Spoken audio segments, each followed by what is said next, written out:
She said, don't be too good at your job. Yeah. And I was like, why? And she said, because if you're too good at your job and you're not focused on being seen by others, getting in rooms, finding advocates, taking stretch projects, people will keep you in roles that make their lives easier. That was a clip from my last interview with Dr. Bowen Marshall that went very viral on Instagram about a month ago. It saw just under 1 million views, and then somebody else shared it and it got a couple more million views. I wanted to invite Bowen back to find out what resonated so much with people about that specific clip, because we also received hundreds of comments about that and questions. So I wanted to invite Bowen back to continue that conversation and dig a little bit deeper into why that topic resonated with so many people. Hi, I'm Brett the Audi Boss. I have ADHD and autism, AuDHD, and on this channel we talk about autism and ADHD in the workplace. I have over 12 years of leadership training and experience, and these days I focus on coaching for neurodivergent professionals and neuro-inclusive training. My returning guest today is Dr. Bowen Marshall, PhD, a licensed psychotherapist, author, and career coach specializing in ADHD, autism, and neurodivergent career development. As part of his work, Bowen helps neurodivergents navigate the complexity of career demands, helping ADHDers, AuDHDers, and autistics find and create systems, workflows, and leadership styles that help them succeed and thrive at work and life. In this episode, Bowen and I are going to cover visibility over performance, what the difference is between a mentor and a sponsorship, and why neurodivergents need to be very tuned into the difference between those two, and why overperforming should be a real concern for both burnout and your annual raises as well. And what about that being too good at your job and being too competent? And how can it complicate things for us as neurodivergent employees in particular? That's where Bowen and I are going to start off our conversation today, reacting to what made that conversation resonate with so many people. Who doesn't like to be told, don't be too good at your job? Yeah. But I mean that for real. And I think that part, maybe to nuance it, one, I was surprised. And two, I think we've all been stuck in that, whether it's autism or AuDHD, we get really good, that bottom-up processing, at figuring out a process and doing it well. And actually the antidote to getting too good at your job isn't necessarily to do worse at your job, but to broaden what you call your job. So my husband's in HR, and one of the models that he uses a lot, I think in his training, is the PI model: performance, influence, exposure. And I really like that, because basically the idea is 10% of your job should be performance, right? You should be focused and locked in and doing that well, if you can, above reproach. But you should also be using that to leverage when you make a recommendation or when you say something should go a certain way. You're exercising influence. That should be 20% of your job, getting other people to buy into your vision. Because what's the adage? If you go alone, you go fast. If you go together, you go far. People are looking to people who can not just do well, but also get other people to buy into their vision. But the biggest chunk, and it's so reliant on networking, on communicating with your boss, telling people where you're at, is exposure. Yeah. 70% of your job is exposure. So if you're doing well at your job but no one sees it, what is it? If a dish gets washed in a marriage and the other person's not around to see it, did it happen? I haven't heard that before. Yeah. Yeah. But the same thing is true. If I make this incredible spreadsheet that does all of these amazing things for our year-end report, but all you see is the PDF. Yeah. We don't know what magic happened, right? Versus if I sit down, do a demo, and my boss goes, oh, we need to show this to my boss, and then the entire team implements it, right? It's not that you're doing less work, it's that you're getting influence, and then you're getting exposure, and then now you're the person that oversees this entire process for the department. Yeah, and that was something that really came up in the comments that I wanted to address. Was my years as a senior leadership team member was all about visibility. Like, the whole point is, and I have a communications background, so I sort of took communications tactics to my leadership growth approach, where I needed to make sure I knew what my messaging was. I knew what I wanted other leadership team members to see. I knew how I wanted to communicate about my team, and I knew what narrative I needed to push to advance my entire department that I was leading so that they got the resources that they need. And I know there's friction in our comments where people are specifically saying, I just want to do my job. I shouldn't have to do that stuff. But that is a survival mode from my experience that we have to do if we want growth. Was talking with someone earlier today and they asked me, what's one piece of advice I wish I could give all occupational therapists, psychologists, and speech and language pathologists in terms of working with people with autism, AuDHD, or ADHD? And I know it sounds super simple, but mine is whatever the behavior is, whatever they're doing, try and sit with, what if that's perfectly reasonable? Mm-hmm. What if them screaming in your face is a perfectly reasonable reaction based on their history? And I think the same is true for resistance, right? So I've been in places where I put something together that I thought was brilliant and it went nowhere. I worked at a large public research institution. And what I found was that inertia wins the day, because as a graduate student, I'm there for 2, maybe 6 years if I'm getting a PhD, and that's it. And I think that is part of our job. It's to ask, okay, these people around us are invested in the process for a very good reason in their mind. Mm-hmm. We have to figure out what that is in addition to proposing something that is better. Because the other thing that we would find is I would propose a solution, and like a contractor who's working on your home, my solution given the system would cause 2 problems. Well, that's not much of a solution. How do I move up if I'm not supposed to be too good at my job?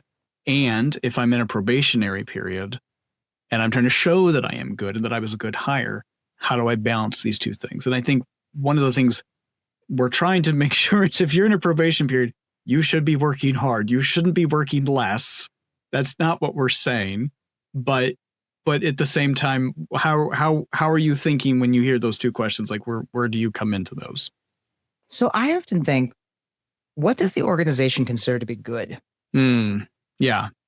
So I actually want to sit with people who are already doing my job or doing jobs like it, if that's possible, and see how much work they're getting and kind of see how people feel about them.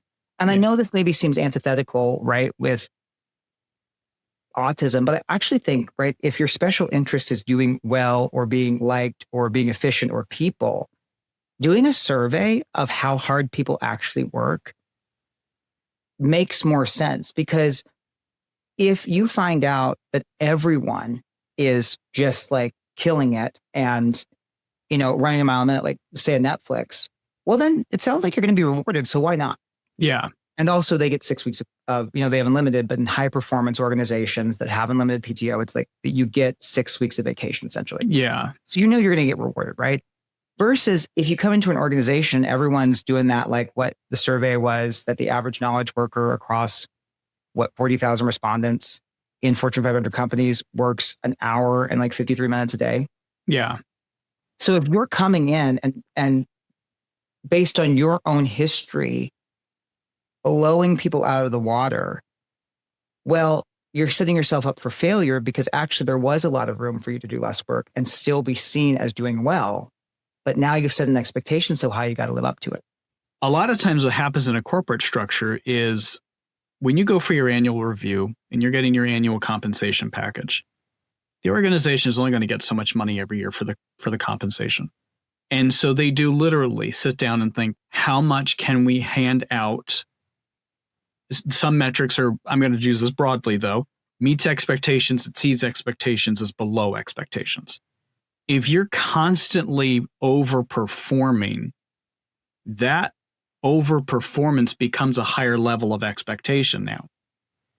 You're constantly going to be struggling against yourself every year for that compensation package because you're overperforming yourself, which means it's going to be harder for them to, they're going to keep expecting you to keep outperforming. That's going to lead you to a faster rate of burnout at that point, and you're not going to get the compensation you need at the same time. Yeah, I really like the book, The First 90 Days, because it looks at not only how you determine what you do, but also what are other people doing in the organization? What do they expect from you? What are the inputs, outputs? Yeah. But like it tells you where the organization is. Are you maintaining excellence, or are you, breaking apart a company? Like, where are you at in that cycle? Startups typically are the kind of like, we're just going to go gonads to the walls, get things done.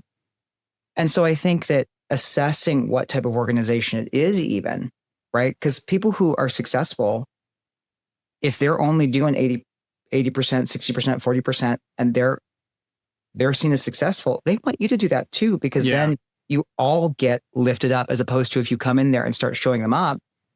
I think that's what happens to a lot of autistic and ADHDers is they do show people up, and then people who have more institutional power because they've been there longer get rid of them. Yeah. And I think there was a comment that said, and we've kind of noted this a little bit, is that our 100% in some instances can be somebody else's 80% or 60%. And it took me a very long time to realize that. And I had to have somebody specifically, my therapist actually pointed out to me that your 100% is probably not everybody else's 100%. And sometimes I think we need to hear that, because it was a huge aha moment for me to go, oh, okay, I need to downshift a little bit here. And as soon as I intentionally made that downshift, my stress level came down quite a bit at work when I kind of was able to sort of look at it that way. No, sponsor versus mentorship, I think, is so critical, because a lot of times neurodivergent people, people of color, women, queer people get mentored. So a mentor is someone who is like, I'm going to take you under my wing and teach you the organization. But I'm not going to stick my neck out for you. I'm not going to advocate for you. Yeah. Right. Versus a sponsor is someone who says, I think what you bring to the table is so cool. I'm going to put you up for an assignment. Yeah. I'm going to stick my neck out there and say, I'm linked, ride or die. Your success is my success because I'm believing in you. And I think that so often neurodivergent people do not get sponsorship. And so they get mentorship. And then everyone's like, well, why aren't you being as successful? Well, no one was advocating for me. No one was trying to give me greater influence and therefore exposure. They were just saying, yeah, that's a hard thing. Like, figure out how to navigate it on your own. If you're looking for that mentor relationship, I think that you named it. Ask them in that process, almost like an interview process. Are you willing to advocate for me should an opportunity arise? It can be broad. You don't have to be specific about this, because you want to develop the relationship with that person as you go along. But if they're uncomfortable or they can't give you really a good answer on that, reevaluate if that's the right relationship you want from someone who's supposed to be a mentor for you. Because you're right, the people who are going to be a little bit more reserved and not really help you in that respect, they're not going to help advance your career at all. And I don't want to be Machiavellian in this, but I think that sometimes people are predatory towards certain people. Like, they can sense that maybe we're not as good or savvy at times in terms of advocating for ourselves or seeing things. So I've also seen where mentors will mentor someone while taking away some of their best ideas. Yes. And then repackaging it at their table, representing them as their own. And so you get 2 months, 4 months, 6 months into a job, and you're like, wait a minute, what? Yeah. And I think that's the counterpoint. Like, yes, I sometimes don't want to do that part of, networking. The key part of networking is working. Yeah. Sometimes you network so that you have different information sources. So it's not just your boss that you thought was there advocating for you. And they're like, actually, no, I was in that meeting. They said this, you did that? Oh, let me go talk to someone and make sure that record is corrected. That networking isn't just about influencing, getting your ideas out there. It's also having more sources of information so you're protected. Yeah. And I think that comes back to where we were starting the conversation about how are you reporting out and up on both your successes, but also the projects that you're working on to your boss, so that your boss can also kind of report that up for themselves as well. So they kind of go in tandem, I think, in that sense. If we're someone who doesn't want to move up, but we still want advancement in our compensation, is there anything we can do in that space? Is there any wiggle room for us? I mean, I would love to hear your deep dive into this. I will say, from my experience, if you don't want to move up, you've got to be in an organization that has technical role advancement. Yeah. Or you've got to be prepared to leave the organization and go to a place where functionally you're doing the same thing, but they value it more. Yeah, and that was another theme in the comments. A lot of people responded to this comment saying that the only way they could get that compensation was to go to a different organization. There were a couple of people that said they were ADHD more forward and would leave every 2 to 3 years and keep purposefully job bouncing so that they could maintain that compensation increase. I think you're right, though, because a lot of times what happens in a corporate structure is you are stuck with role promotion being the only pathway to more money. Other than that, you're getting that 3 or 4%. Some cases, if you're even lucky, it's 3% year over year. But if you're showing skill growth and if you're showing advancement in other, areas where you are able to do more, but at the same time, that means they're going to add more to your plate and you're going to have to take on more work. So a common phrase I tend to give people is, which is quite common in the workplace, is if I'm saying yes to this, what am I saying no to?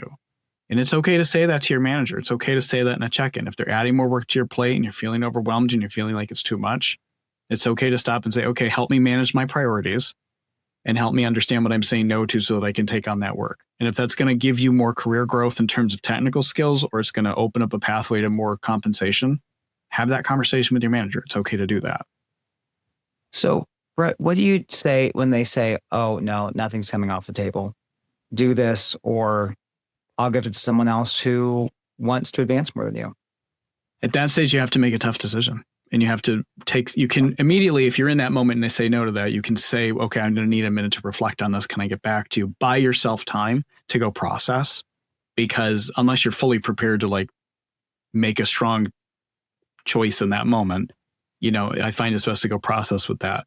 If you have a mentor, go talk to them. But specifically, if you say no, it could mean that you're having a door shut to your further growth down the future. If you say yes, are you really comfortable with the added burden of the work? Or the alternative option is there a timestamp at the end of that? Is this a timed project where it will come to an end and you will return to where you were before? Or is this a permanent addition, in which in most cases with all the layoffs and consolidations that are happening right now in the workforce, it's probably not a timed thing. It's probably going to be a permanent change. And in most cases, it depends on, look at the job market. Is there layoffs in the organization? You may not have a choice if you want to maintain that job. And that is something you have to sit with and make a decision in your own space. If I'm not giving 100%, I'm not thriving in my job. I don't feel good about myself. Which I would say, okay, great. If you're hitting your special interests and you're happy with the level of work that you're doing with your special interests, if that brings you joy, go for it. But if you're feeling really just burned out every day, and I'm not talking traditional ADHD, AuDHD burnout, I'm talking, general job sense burnout. If you're feeling that burnout at the end of the day, you maybe need to take another look at how that workflow is and just the level of work that you have, and just sort of, is that 100%? Because if other people are not giving it that same level and you feel like you have to give that level because they're not, that's also a sign of a struggling workplace at the same time. Absolutely. And I think this is why they want us neurodivergents to be burnt out, dissociated, and numb. Yeah. Because when you're disconnected from how you feel about yourself, when exhaustion is the only down throttle, you come to believe from a disembodied place that you have infinite resources. I think that's what we have to remember and guard against ourselves in corporate America, is that we're fighting our own oppression. We're fighting our own internal subjugation that says, don't pay attention to yourself. Yeah. One of the things that really strikes me about autism, and I'm considering how to do a video on it, is so many neurotypical people, and sometimes even ADHDers who don't have autism, will be like, it's not that big a deal. Yeah. Move on. Compartmentalize. Yep. And I want to tell people, when you don't have autism, which is a disorder fueled by hyperconnection, right? The reason we can make novel connections, where we have bottom-up processing, because we got more connections, which means that it's that much hard to compartmentalize and sever. So a neurotypical or like ADHD who doesn't have autism, to them, I imagine sometimes compartmentalizing is like putting beads in the caboodle, right? Yeah. Like those tackle box things. You put them in their compartments. It looks so nice. Maybe not if you have ADHD, you shake them around, but like you pull off the lid, right? Yeah. And you're done, right? And you're like, oh, that person treated me like shit, whatever. Like, I just need to go over here and do this, because you're distracted. In the autistic and ADHD brain, for me to separate myself is like putting a dam on a river. Yes. To hold back that exchange of emotion, those intense feelings from this environment to this environment, from this interaction to this interaction, is like trying to stop the flow of a river. So I can do it. But if I'm down here looking at River Dam, I have no idea what's happening on Lake Mead. Yeah. How many bodies do they find? There are bodies up there. What? Yeah. And so again, I think that sense of like, people are like, well, where did this notion of like an infinite resource? Like, why couldn't you check in with yourself? Oh, because you did this to me. Yeah. Because you told me my way of being hyperconnected I have a client who can write code in his head. Like all this AI stuff, he's like, oh, I could do that in my head. That level of connection of being able to visualize like the Queen's Gambit, the chessboard in the ceiling, that level of connection. Yeah. Very adaptive in one space. To truncate that. Yeah. Dissociation, numbing, and well, and it takes weeks to recover from that. I mean, it can take, to get re-regulated again so you can even start to function after something like that can be so devastating. It can set me back, frankly, sometimes for months, especially if I'm having emotional flooding in a certain moment because of a specific something that happens, it can really throw me off for a long time. The more advocacy you have to do as a more senior person in a company, the harder that is to do because you're trying to support the people that report into you that are trying to do their jobs. And then you've got to fight these battles at a much higher, bigger, broader level. And that chess in your head, you have to always be thinking 4, 10, 15 moves out. Part of living in like public realms, I went to public school, I went to a public university, public graduate school. I definitely know that I encountered people who were not neurodivergent in those spaces because the mechanisms of attraction were different systems that weren't in my control. But I think one of the things that's really hard for those of us who come to know our neurodivergence and really operate from that platform is we attract like. Mm-hmm. And I'm a clinician that specializes in ADHD and autism. I see it everywhere in so many people. Sometimes I'm like, am I making this up? And then inevitably I'll have someone else independently verify, or I'll do a case, a peer consultation. And so I think that rather we have to think about where we're at in a pool of people, mm-hmm. and that the more you sit and resonate, emanate, and value your neurodivergence, the less non-neurodivergent people you will have around you, because what attracts also repels. Yeah. Yeah. And I think that one of the things that I'm mindful of is I think as you advance in your career and you're successful as a neurodivergent person, you're able to recruit teams that are more neurodivergent. That's exactly how I built my teams. And you end up surrounding yourself by people that not only you are able to mentor, support, and resonate with, but they resonate with you. Yeah. And I just think it's worth noting that when we talk about advancement, that's a type of advancement that's not necessarily about career, but I think can help any neurodivergent person is strengthening your own internal sense of self, not apologizing for it, so that you're attracting people around you that make feeling like going to work today as a gift, as opposed to a curse, as much as work can be. Yeah. At my peak, I had 18 people reporting into me when I was in corporate. And the way I built out that team, I started as a team of one, and then I built it up to 18. When I was starting to build that out, it was before I knew I was neurodivergent. I had no idea, it was well into my leadership career that I found that out. But what I did was I was using techniques that I now know are very clearly looking for people who had special interests in the area that I was hiring for, or the areas that I needed support in that weren't my special interests. So I would look at it like a puzzle piece where it was essentially, here's a person who has a special interest in this thing that I really struggle with. We work really well together because my special interest complements their special interest nicely, put us together, we're now unstoppable.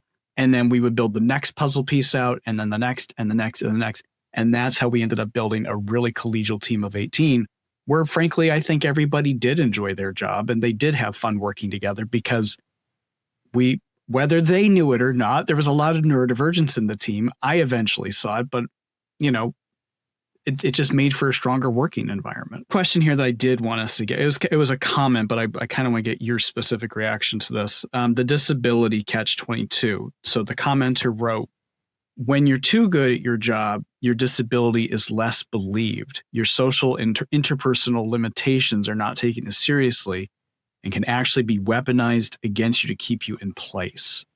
What are your thoughts on that? I mean, I think, right, owning our strengths and our weaknesses is important. And going back to the example of the person I know who can code in their head, that level of interconnection is a strength. Mm-hmm. But the shadow side is I can't dissociate from myself. If you want me to be able to continue to perform at this level, but not do this, one of the things I wrote recently, just as a note, was that I don't think we can split ourselves, right? If I get an advantage from my hyperconnection and being able to code in my head, but that also means that if there's too much sensory input, I'm going to have a meltdown. Mm-hmm. I think you really have to talk to people and link those two things, because splitting those things, relentless self-optimization to enhance this self and destroy this self when they are linked, kind of like Demi Moore and the Substance, mm-hmm. is the life-destroying rhetoric of capitalism. And perfectionism in capitalism isn't enlightenment. It's death. Yeah. But I think if you are owning and centered in your own brain, your own neurodivergence, every part of you screams that that's not true. And if you listen to that, it kind of doesn't matter if they're weaponizing it against you or not, because it's just a truth. Like you're going to tell me that the way that I look because I'm yellow is not acceptable. Well, I'm yellow. So that means, I don't know in this justice system, but like I need to take it to the justice system. Like I can't argue with you on that. If mm-hmm. you're going to tell me that I have to split myself, and I know I cannot, then we've reached an impasse. Yeah. And I can try and go to HR. I can try to go to a different company. I can try and go around you. I can try and ignore you. But the truth is, if you have enough power and enough influence on your side, you can manage me out. And I think that is what sucks so much. Yes. About these. That's what's so unfair. Yeah. And so I wish I had an answer that magically made it go away, but that is injustice. That's why we need civil rights. That's why we need advocacy. That's why we need a functioning EEOC. That's why we need someone else in addition to us to push back against a company that, compared to us, has unlimited funds to litigate us out of existence. This was a long comment. I'm just going to boil it down to one sentence. Don't be so busy that you fail to recognize when you've outgrown your own job. I love that a lot. So I'm going to ask a question. Yeah. That maybe you can answer, maybe you can't, because we both are in the AuDHD thing. I can't get so busy because I get so effing bored when I've mastered a job that I start to get depressed. I do too. Like if I don't have a glimmer, so I don't know. Because I'm understimulated at that point. And if I'm understimulated, then I start to create. I will look for new opportunities for myself, whether presented or not. And that typically is where my promotions came from, is that I would look for, there's a problem I have bandwidth to solve. Now, whether I actually had it or not, I would then go chase that problem, create a solution for that thing. And then somebody would say, oh, great, we're going to promote you so you can do that thing now. And that would work for a couple of years and then rinse and repeat. Yeah. I get so angry and agitated, I just leave. There's that. Yeah. But I also wonder, to give it some specific credence, I think more that when people struggle with realizing, especially if they've got that ADHD part to them, mm-hmm. and also autism, I feel like when you hit the peak of a special interest, you then go and find a different special interest, right? Like you do get bored when you've mastered something. Yeah. To a point that's probably more complex trauma. That's probably more that you were never safe to say you were done with something. It had to be the acknowledgement of someone else. And so, to be honest, if that's something that someone's experiencing, I hope that you have space or the resource to go and do some therapy around maybe there's some trauma there. Yeah. Because my base impulse is, whoa, like I've just never had that experience because I just need to get away. What I have found is that usually around the between 6 and 8 years, if you haven't had enough growth in a role, 6 and 8 years is really like the longevity for a position these days. And that's probably even being generous at that. I was going to say, that's like, are you like fossil? Are you like defecated, like powder? Just like, yeah.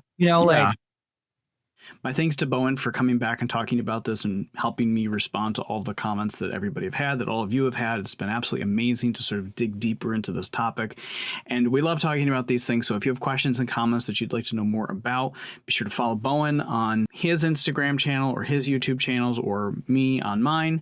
And, Bowen's linked in this video, so be sure to give them a follow if you don't already. And be sure to check out more of Bowen's work. Bowen's doing some incredible work over on Substack that's really resonating with a lot of people, myself included. And you can check out my Substack while you're there as well. And if you're interested in working with either one of us, check out the links in the description below. And again, my thanks to Bowen for spending so much time talking about this topic with me. If you would like to see our previous conversations, I've linked them here. And you can also be sure to like and subscribe to both of our channels for more videos to come about autism and ADHD in the workplace. Thanks for watching, and be sure to let me know in the comments below what other topics you'd like to hear more about.